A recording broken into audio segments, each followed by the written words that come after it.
Hello everyone, I'm Terry Duke, back again with more mods for XCOM 2. I feel like if there's one thing that doesn't get talked about enough in this game, it's how you become attached to your soldiers over time, as you rely increasingly more on a select few to win each mission. Basically, everyone has their A-team. And part of really optimizing your perfect squad is getting to customize them however you want. So, after sharing my favorite mods for aliens, as well as the soldier classes, today we're keeping things light with cosmetic mods. Mods that will let you make the most out of your soldiers' appearances, either by adding really cool accessories, or even porting characters from other media franchises to your campaign. So if you enjoyed the video, make sure to check out my other XCOM mod videos. If you've never modded the game, check out my guide on how to install mods, but above all, like and subscribe. Starting with accessories, one of the most popular XCOM 2 mods, it's Capnbubs Accessories. And really all this mod does is add tons of new head props for your soldiers, ranging from balaclavas, to combat helmets, to sci-fi helmets, or night vision goggles, and a lot of other things. By default I tend to prefer these accessories over most of the base game helmets, as they tend to just fit with everything, and you can really use them alongside anything else with hardly any compatibility issues, so I find night vision goggles on the Reaper, for example, to be very fitting. The sci-fi helmets work very well with the late game armor, and using any of the same type of helmet can really give your squad a uniform, badass look.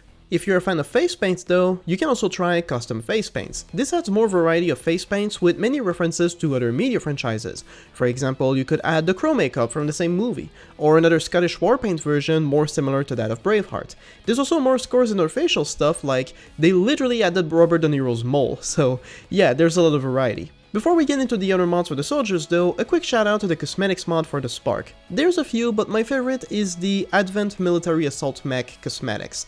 I talked about the Assault MEC in a previous video. This is a mod that adds a new class of heavy mechs for the aliens, and this mod here gives you the same cosmetics options for your Spark. So with this mod you can really make it look huge and overpowered, so hey, it was worth a mention. Now, when it comes to other mods that can alter the soldier's appearance, again there are a lot, but some mods are fairly huge by design, and on their own bring up a lot of variety, so you don't actually need a lot of mods to really experiment here, so here's the ones that I use. For the face, there's Faces of XCOM, as well as Head Pack. Both bring facial presets for the characters, which gives a lot more variety than what the base game offers. For the hair, there's Male Hair Pack, Female Hair Pack, as well as Vindaitis female hairstyles. All of these mods together bring tons of new variety of hairstyles for both male and female soldiers. You'll find in these mods a lot of hairstyles taken from characters in different media franchises. For example, I enjoyed using the Tess hairstyle from The Last of Us for a while. I thought it looked cool. But there's also Ripley from the first Alien film, as well as a bunch of haircuts from different animes and mangas. For men, you can also get the Rainbow Trees haircut, Leon's haircut from Resident Evil, among many others. The textures aren't always perfect, but for the most part, they're pretty good. Now when it comes to clothing mods, they are also endless. You can basically look up any media franchise you want, and chances are there's a mod that adds a suit to the game, whether that's Halo, Warhammer 40k, or Star Wars. This here is the Star Wars Imperial Armor mod that I've had for a while, so if you want Stormtroopers, or Death Troopers, or any other class of troopers really, this mod makes it possible, as do all the others I've mentioned. I even had a Power Armor mod for Fallout for a while, although it didn't work well for me, so experiences vary. But when it comes to broad mods that offer tons of customization, I only really have one mod here, and that's the Female Clothing Pack. This mod adds tons of new clothing items, as well as accessories like necklaces and jewelry, on top of adding several more layers of customization. Effectively with this mod, you can replace armor for virtually every class with anything from civilian clothes to combat gear from other games and movies. It's also possible to pair up items from different parts of the game by placing them on other parts of the body. To really explain what I mean, let me show you Skylar, my main Templar. I entirely customized her using this mod, so here's how I achieved this look. On the torso, this is the armor you wear, right? So you have the base Templar options, but you can then pick from any shirt you want in a long list. So I picked up the Tifa shirt, but you also get an option for torso gear, which normally for the Templar is the tube running from the neck to the spine, but now you could remove it or even replace it with a gun harness, or a jacket on top of the shirt, whatever you want. So I went with this cool leather jacket. However, the Templar's arms have psionic energy running in the veins, so the arms themselves meshed with the jacket, but the mod also solved this issue by simply giving you a thin arm option in the left and right arm to precisely avoid this type of issue. Selecting those options instantly fixed it. However, choosing thin arm also removed the glove parts of the Templar gauntlets, leaving the hands completely bare. So in the forearm options, I choose the Anarchy Knuckle Duster, and here we go. For the legs, the mods divide them in three parts: leg, as in the pants, thighs, as in any accessories on the thighs like a belt, and shins for shoes and other leg protection.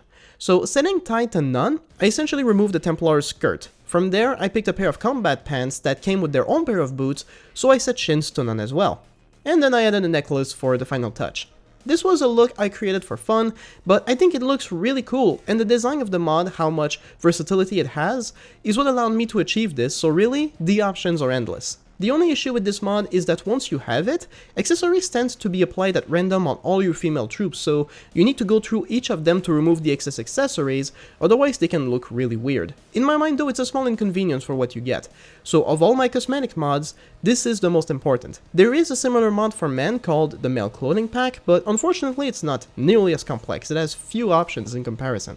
And really, those are my clothing mods for the game. However, some mods that will work very well with both the clothing mods and the hair mods is the voice pack mods. Voice packs are mods that port voices from characters from different games and movies to XCOM. So for example, I've enjoyed having Lara Croft as a sharpshooter in the game for a while.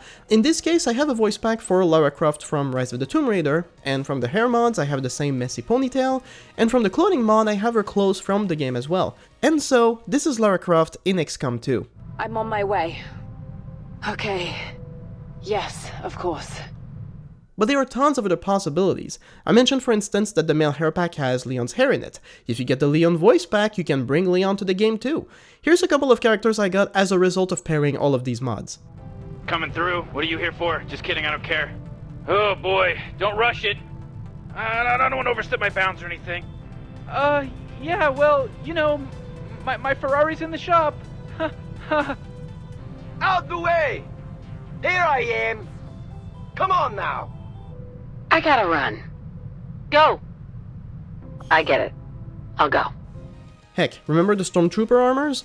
There's a Stormtrooper voice pack as well, so really you can just bring about any character, and it's one of the aspects of cosmetics mods in XCOM 2 that I just love so much. I was thinking of other cosmetics mods that don't necessarily involve the soldiers themselves. However, most mods that alter the aliens' appearance also bring new classes altogether, so check my alien mods video for those.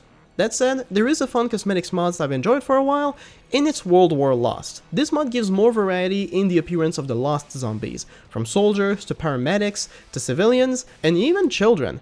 So it definitely makes the Lost a lot more interesting, even though it doesn't change anything to the way they play. To really make the most of it though, you'll need the mod menu as well to customize which zombies you want to see. For example, I disabled the clowns options because I think it's just too silly, but you could also make it so that only clown zombies appear. That's an option you have.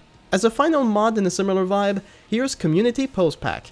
I don't really bother with posters, but if you enjoy making them at the end of each mission, this mod adds more poses, many of which are meme poses, like the T-pose, the dab, or even Naruto running. It's pretty funny overall, so why not try it out? I hope you're ready to be famous. But that's about it for today. Thanks for watching everyone. I'm still looking for other mods to try out and cover in future videos, so feel free to tell me in the comments what your favorite mods are, and they could easily appear in future videos.